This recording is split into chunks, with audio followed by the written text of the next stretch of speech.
Good afternoon, class. So today's lecture, we are going to be going over igneous rocks, as this is your normal environmental and earth science course.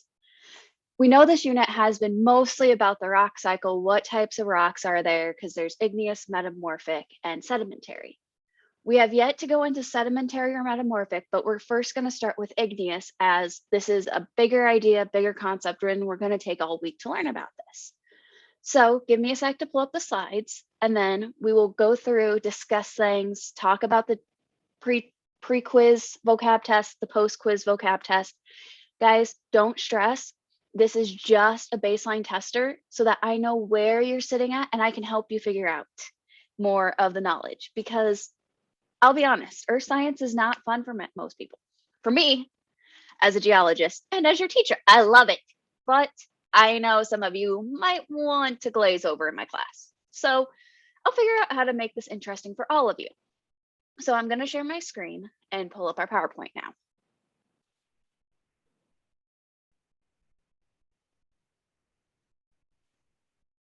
So starting with igneous rocks. I'm going to give you guys a pre-lesson vocab quiz. This is nothing to stress about, and I will have you in pairs so that you guys can figure this out together. I'll give you a few minutes right now to take it. I recommend you guys pause your screens, take this quiz before you continue on with this lesson.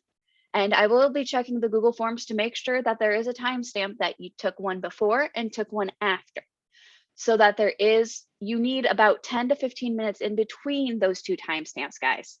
So I know that you have done it.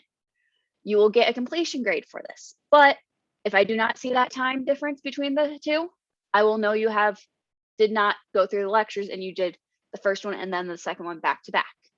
Also, I do have it noted that I can watch and see you guys as you go through the slides. So I will know if you actually have gone through them or not. I know this year has been hard on us and doing virtual things is really tough. So I'm just making it completion. So now continuing on from our vocab pretest. What is an igneous rock? Well, an igneous rock is one that has been formed from magma or lava as it cools within the Earth's surface, within the crust, or on the Earth's surface. And magma is when it's within the Earth. It's contained within the crust. Lava is when it's on the surface, so erupting from volcanoes, as you see everywhere. There are two types of igneous rocks. There is an intrusive igneous rock, which is cooled at depth, and that is within the Earth's crust. So intrusive means within. Think I and take the beginning of the word and do IN for in. Then we have extrusive igneous rocks, which form from lava, and that's on the Earth's surface coming from volcanoes, eruptions. It's outside and it's surface level as it cools.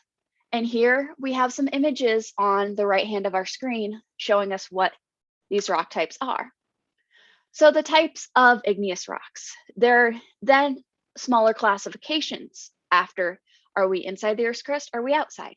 And that is, there's ultramafic, which is very, very rare and primitive. It's mantle derived.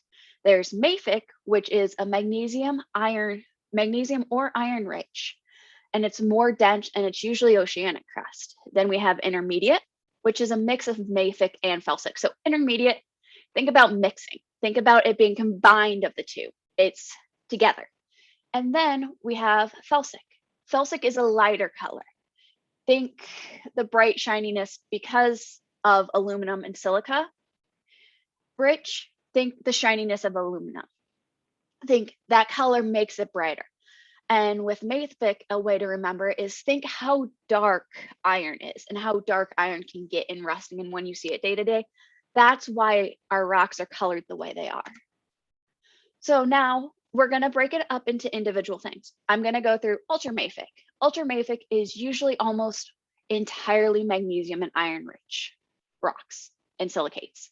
They're ferromagnesium minerals. They're rarely observed at the Earth's surface, like almost never, guys. They are believed to be a major contributor to the Earth's mantle. They are commonly found as xenoliths in basaltic lavas. Guys, remember xenoliths? because that is going to be one of your terms that I'm going to be asking you about on the quiz after. If you remember, I asked you beforehand. Now, remember that definition and make sure to study it. Minerals are also commonly present, including olivine and pyroxene. They are 86 to 100% mafic mineral content. Mafic rocks. They contain abundance of ferromagnesium minerals. What's ferromagnesium? Remember, I mentioned this earlier. It's just iron and magnesium minerals. It's just a fancy way for scientists to be able to explain it. They are usually dark in color. Their characteristics to Earth's ocean crusts. They form like very runny, very runny like water, or very mixy pancake batter for the rocks. They usually have 48 to 85% mafic minerals. Going to intermediate, so these are our mixed rocks, guys. Intermediate composition is between siliclastic and mafic. And usually these types of rocks include andesite and diorite. And these rocks are composed of 16 to 45% mafic minerals. Now going into felsic, so our very light ones are aluminum silica rocks. They're dominated by silicon and aluminum. They only have 0 to 15% mafic minerals. They're usually common minerals within these are like K-feldspar, plagioclase, quartz, and biotite. And these guys usually form from very viscous lava or magma. So think very thick, goopy brownie batter. Like it's clumpy, it's gooey, it drops and plumps. That's what it is.